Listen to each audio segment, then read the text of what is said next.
C'était en juin, le 10 juin, la Saint-Barnacle. Il l'aperçut dans Nassau Street et ils s'arrêtèrent pour bavarder. Elle prit ses yeux bleus pour ceux d'un Scandinave. Il avait 22 ans, elle en avait 20. Ils prirent date et convinrent de se retrouver le lendemain au numéro 1 Merrion Square, devant la maison de Sir William Wilde.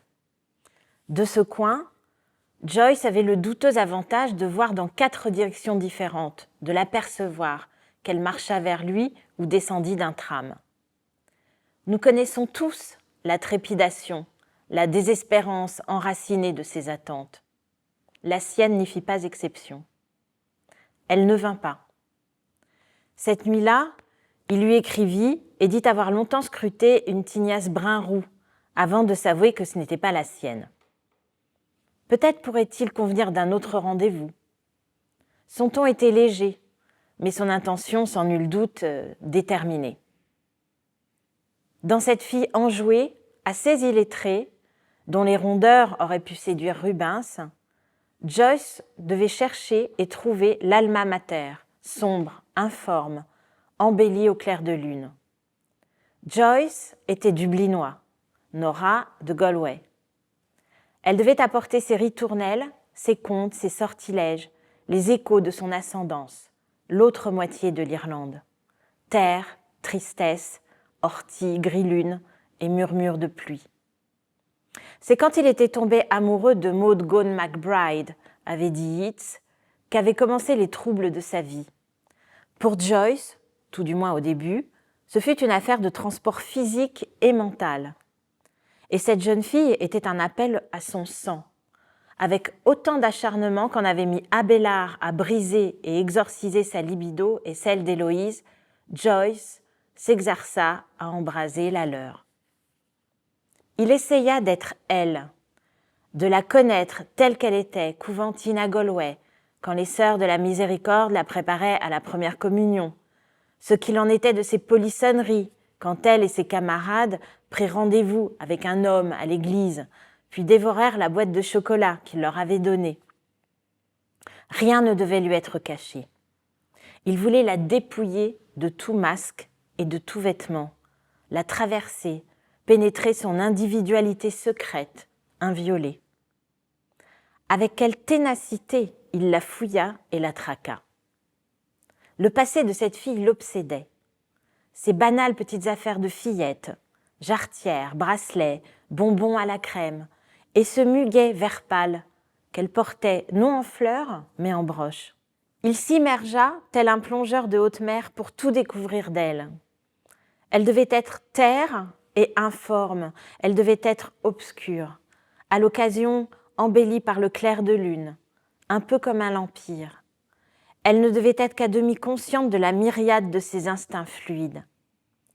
La somme de son passé dans les petites choses qu'elle fit, croquer un bout de pomme, voler un morceau de sucre ou écouter sous les porches un chuchotis prénaturel qui lui susurrait les initiales de son futur mari, ce devaient être les premières de ses révélations, mais aucunement les dernières.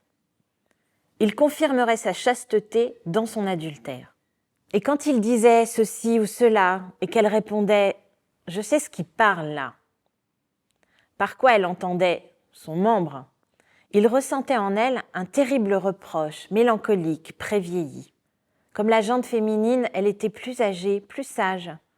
Mais pour leurs enfants, il était plus mère qu'elle. Nora était tout à la fois enfant et mère, décrivant les abords de Galway, bois, champs, vaches, fleurs de coucou, volées de filles se dévêtant dans les chaudes collines, voyant leurs corps tels des roses sauvages. Un jour, elle acquit une résille pour en recouvrir sa chevelure auburn, ceindre sa beauté sauvage. Une autre fois, elle enfila des vêtements d'homme. Une autre encore, elle se percha sur un tas de fumier en mâchonnant une tête de chou crue pour être mise dans la confidence du nom de l'homme qui serait son mari.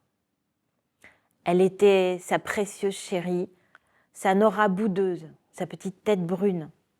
Il aimait sa voix douce. En sa compagnie, il perdait son naturel railleur et méprisant. Pour se distraire, ils se promenèrent. Ils ne pouvaient se permettre rien d'autre. Pourtant, il n'était pas aveugle à ce qu'il voyait. Tour de guet, eau murmurante, ruisseau poissonneux et empathie des morts puissants. Il ne devait pas le coucher par écrit avant des lustres, mais il vit et nota tout.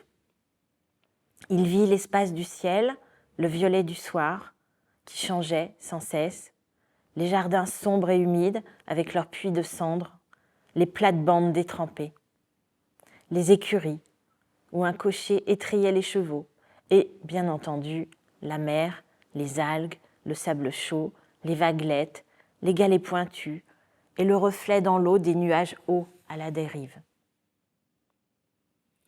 Le lendemain, elle écrivit pour dire qu'en sa compagnie, elle avait toujours le sentiment d'être. Son esprit prenait congé de son corps dans le sommeil, et l'essolement qu'elle éprouvait en son absence s'estompait en sa présence. Joyce, qui voyait et scrutait chaque mot, reconnut tout de suite que ces mots n'étaient pas ceux d'une fille qui invoquait les charmes, faisait les lits et vidait les pots de chambre pour gagner sa vie. Il avait vu juste. Elle avait copié la lettre dans un manuel de savoir-vivre. Peut-être l'en aima-t-il d'autant plus. Quand ils arrivèrent à Zurich, il n'y avait pas de poste. Et ils poursuivirent donc jusqu'à Trieste, où il n'y en avait pas non plus. Et ils finirent par s'installer dans la ville navale de Pola. Bientôt, une lettre de Stanislaus confie que Nora était scellée chaque fois qu'il s'absente et que c'est là que le bas blesse. Par hasard, sa famille faisait-elle paraître des petites annonces pour retrouver sa trace ? Les filles qui avaient travaillé avec elle à l'hôtel la trouvaient-elles bêcheuse ? Il gagnait 2 livres par semaine en donnant des cours d'anglais, surtout à des officiers de marine autrichiens. Il attendait impatiemment le jour où il pourrait s'acheter un nouveau costume et se faire soigner les dents. Il se levait à 9h et prenait un chocolat. Il déjeunait en face, dans une locanda. Étonnamment, ils y prenaient aussi leur dîner avant d'aller dans un café où Joyce lisait les journaux français. Très vite, Nora tomba enceinte. Elle léchait le papier ciré des pots de confiture et le régalait d'histoires cocasses de la campagne. Mais il y avait en elle un côté moins radieux. Il y avait l'infortunée exilée qui restait couchée dans une chambre noire et pleurait. Elle répugnait à sortir dans la rue sans lui, de peur d'être insultée. Elle parlait 30 mots de dialecte triestin, n'arrivait pas à apprendre le français et n'aimait pas la cuisine italienne qu'elle trouvait trop brouillonne. L'ayant rencontrée, le directeur de l'école Berlitz dit qu'elle n'était pas digne de Joyce. À quoi celui-ci répondit qu'un homme avait besoin d'un certain degré d'auto-abêtissement pour comprendre. De toute manière, il décida que seuls les soi-disant penseurs ou les féministes imaginaient qu'une femme fût l'égale de l'homme. Il le prenait à la gaudriole, mais il y avait des problèmes, c'était clair. La chaleur l'essoufflait et la privait de ses moyens, le froid lui donnait des engelures. Elle disait souvent son envie d'entendre et de voir une bouilloire siffler sur une plaque chauffante. Elle broyait du noir. Il craignait qu'elle ne mine sa gaieté naturelle. Voici donc cette jeune fille, dans une courte robe brune, avec d'épaisses boucles de cheveux, qui vit avec un homme dont elle pouvait attirer le corps, mais dont elle ne saisissait pas l'esprit. Il voyait qu'elle était de ces herbes qu'on ne transplante pas sans risque. Elle pleurait beaucoup. Il appréhendait la morosité de l'enfant qu'elle mettrait au monde et s'apitoyait en l'observant, incapable de copier un patron de layette.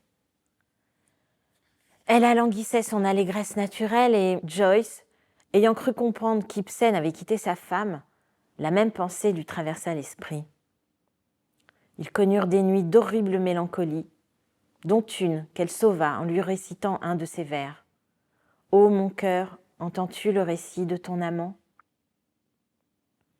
Elle l'avait écorché, mais l'énonçant, elle avait miraculeusement ranimé sa confiance défaillante en ses talents de poète. Et leur brouille stimulait aussi leur désir. Ils avaient estimé que leur premier enfant arriverait en août, mais, non sans surprise, ils s'étaient trompés dans leurs calculs. Joyce était sur le point d'aller se baigner quand Nora fut terrassée par une douleur qui ressemblait étonnamment à une indigestion. L'horlogeuse appela la sage-femme. 6 heures plus tard, Quand il sut qu'il avait un fils et héritier, il le prit dans ses bras, lui fredonna des airs d'opéra et prédit qu'il aurait la voix chantante de son père et de son grand-père. Un espoir auquel il ne renonça jamais. À 25 ans seulement, il était pris dans le double épuisement de l'enseignement et de l'écriture. Sa femme et lui restaient physiquement toujours très épris. Mais dans la dèche, ils partirent pour Rome, où Joyce avait trouvé une place dans une banque, une tâche pour laquelle il était par nature étranger et inadapté. Pour lui, les Romains étaient des Bethléemites. Pas un jour ne passait sans qu'ils fussent à la recherche d'une chambre, à la recherche d'une auberge, à la recherche d'un repas, à la recherche d'un élève. Il adorait son fils, disait-il, mais sa barque spirituelle allait à volo. Il rageait et appelait de ses voeux tout ce qui pouvait changer sa sacrée maudite situation. Il s'attardait trop longtemps dans la taverne pour trouver à son retour une femme renfrognée, telle une loque claquant dans la brise. Il ne serait pas surpris, précisa-t-il, qu'elle ne décharge un second petit mal pour la dynastie. Génie et parenté font mauvais ménage. Sans doute Dante était-il sa nourriture spirituelle, mais Rome était nauséeuse. Il l'associa à la mort, au cadavre et à l'assassinat.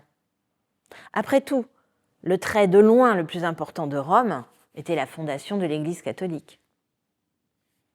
Il la comparait à une garce qui s'offre parmi les parfums, les fleurs, les hymnes et la musique sacrée, mais empeste sur son trône désuet.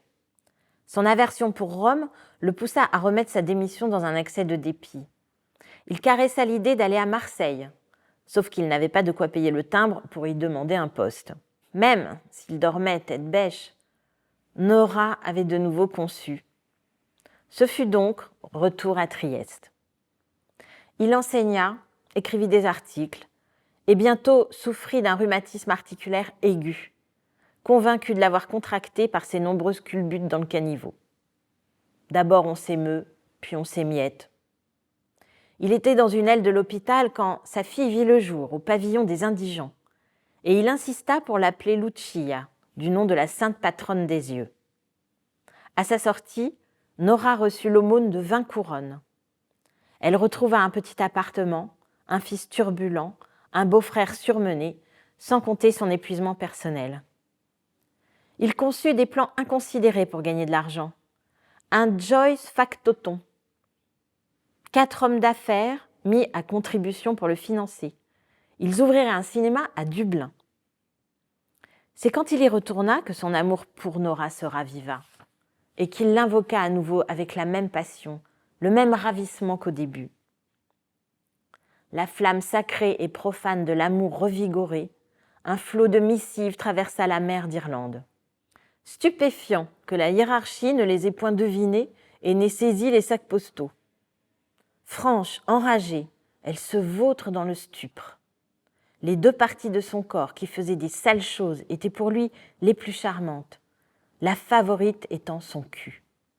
Il se languissait de ses lèvres bredouillantes, de ses mots orduriers célestement excitants, du parfum de ses salpets gras de jeune fille. Il faisait comme elle disait et couchait avec la lettre et se paluchait, espérant qu'elle se chatouillerait le minou en lui écrivant. Les crocs de la jalousie ne sont jamais loin des affres de l'amour. Dans sa ville natale, double était le besoin qu'avaient ses compatriotes de le blesser. Il avait adressé à ses amis des chapitres de son roman, Stephen D. Et il devait bien se douter qu'ils s'y trouveraient diffamés et devineraient qu'ils avaient laissé un génie leur glisser entre les doigts. Cosgrave, l'autre prétendant à la main de Nora, déclara injuste que Joyce se branle de l'unique idée de l'amour qu'il lui eût donnée à travers Nora. Vincent le coq-plumait. Une nuit sur 2, quand Joyce ne voyait pas Nora, elle avait vu Cosgrave. Ils s'étaient retrouvés devant le musée pour se promener le long du canal jusqu'aux rives de la Dodder, où elle avait tenu la main de Cosgrave, l'avait embrassé, et quoi d'autre. Joyce le tenait des lèvres du fautif. Tout était-il fini entre eux? Leur amour était-il brisé? Et Giorgio, c'était leur fils? Et les taches de sang, quand il l'avait déflorée, si ténues, elles s'allongeaient dans les champs au bord de la Dodder? quand elle embrassait l'autre? Elle plaçait sa main sur la personne de l'autre et lui parlait doucement, comme elle faisait avec lui? Il en appelle à elle presque comme si elle pouvait provoquer sa douleur. Il demande s'il reste un espoir pour lui. Il imagine même qu'il pourrait souffrir de consomption tant son chagrin est grand.